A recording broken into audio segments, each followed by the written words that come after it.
Hey, hallo! Schön, dass du eingeschaltet hast. In diesem Video geht es um Stoffreste. Das sind Reste oder alte Hemden aus Jeans. Ich habe das schon so ein bisschen vorsortiert. Und das sind so, ja, schön gemusterte, hübsche kleine Stoffreste, die einfach viel zu schade sind, weggeworfen zu werden. In diesem Video zeige ich eine Möglichkeit, wie man aus kleinen Stoffresten ein großes Schnittteil nähen kann, um dann daraus was Neues zu machen. Wenn du dir hier beim, ich sag mal, Patchworken nicht so sicher bist, was die Farben und so angeht, dann sortierst du das vielleicht am besten schon mal ein bisschen, ja, nach dem Grundton. Hier habe ich ganz viele Sachen, die im Grundton schwarz haben, zusammen sortiert. Und ich glaube, wenn man das zusammennähen würde, sähe das auch richtig schön aus. Aber ich liebe ja auch Blau besonders und daher habe ich mich jetzt dafür entschieden, das hier aus so alten Jeansstoffstücken und Hemden zusammenzusetzen. Viel Spaß beim Zuschauen!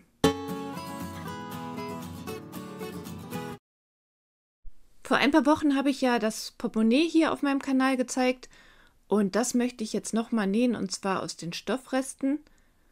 Und als Trägerstoff habe ich mir halt das Stück aus diesem dünnen Hemd ausgeschnitten. Der Trägerstoff sollte halt möglichst dünn sein, da ja noch einige Stofflagen draufkommen. Und da ist das Hemd super geeignet. Also ich zeige hier jetzt natürlich nur die Vorbereitung des Stoffstückes. Falls dich die Anleitung für das Portemonnaie interessiert, dann schau mal hier. Dort verlinke ich das Video. Das große Stück ist 23 x 76 cm und die Stoffstreifen, die ich hier schon mal zugeschnitten habe, sind 5 cm breit und die Länge ist unterschiedlich. Als erstes legst du nun Reihen mit diesen Stoffstücken. Schön bunt gemustert und die Längen halt auch immer unterschiedlich.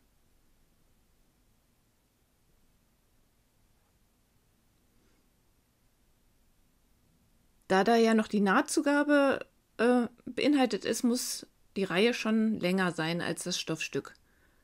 Dann legst du die Stücke rechts auf rechts und nähst sie zusammen.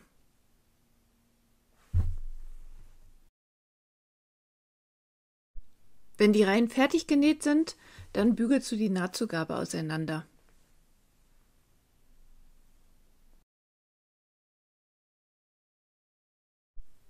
Am besten ist es, wenn die Stoffstücke natürlich immer unterschiedlich lang sind, damit die Nähte nicht auf gleicher Höhe liegen. Ganz gut ist es halt auch, wenn der ein oder andere Stoffstreifen einiges länger ist, jetzt ja so 5, 6 cm als das Stoffstück, dann kann man halt, falls die Nähte auf gleicher Höhe sind, das noch so ein bisschen hin und her schieben. Also für das ganze Teil benötigst du 8 Stoffstreifen.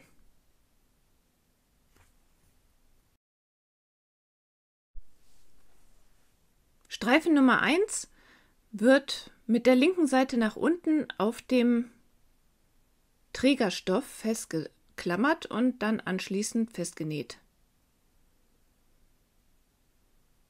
Ich nehme hier immer 1 cm Nahtzugabe, das heißt die erste Naht 1 cm Abstand vom Rand und dann nähe ich den Stoff noch zweimal mit 1 cm Abstand zu der vorherigen Naht auf dem Stoff fest.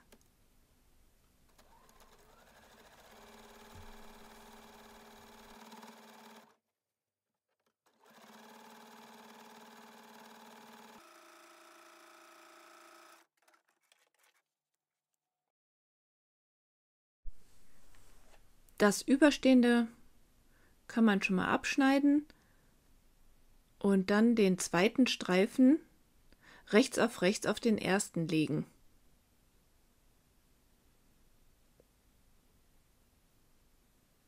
Und dann kann man da schon immer mal ein bisschen gucken, dass die Nähte vielleicht nicht direkt nebeneinander sind.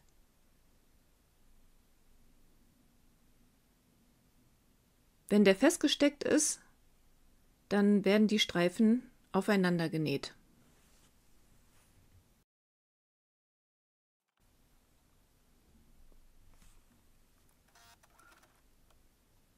So, der Streifen liegt ja rechts auf rechts und das Ganze wird jetzt einmal bis nach unten genäht. Und dann wird der Streifen aufgeklappt und statt bügeln ziehen wir den einfach so schön stramm und nähen den dann auf dem Stoff fest. Erst einmal und dann noch eine zweite Naht, immer im Abstand von, ich nehme ja 1 Zentimeter. Und das Ganze geht dann so weiter, bis der Stoff voll mit den Streifen ist.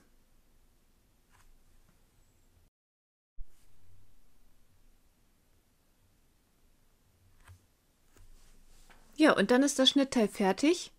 Also ich nähe jetzt so damit, ich weiß nicht, eventuell könnte man noch eine ganz dünne Fließverstärkung aufnähen, aber auch so ist das schon ganz schön stabil.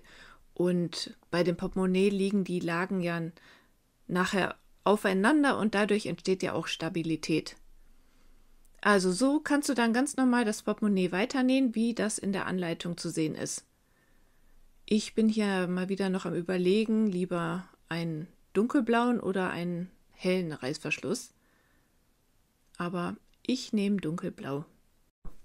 Ich hoffe, die Anleitung hat dir gefallen. Vielen Dank fürs Zuschauen. Ich würde mich sehr freuen, wenn dir mein Kanal und meine Anleitung gefallen, wenn du mich weiterempfiehlst. Teile auch gern das Video mit deinen Freunden. Bis dann!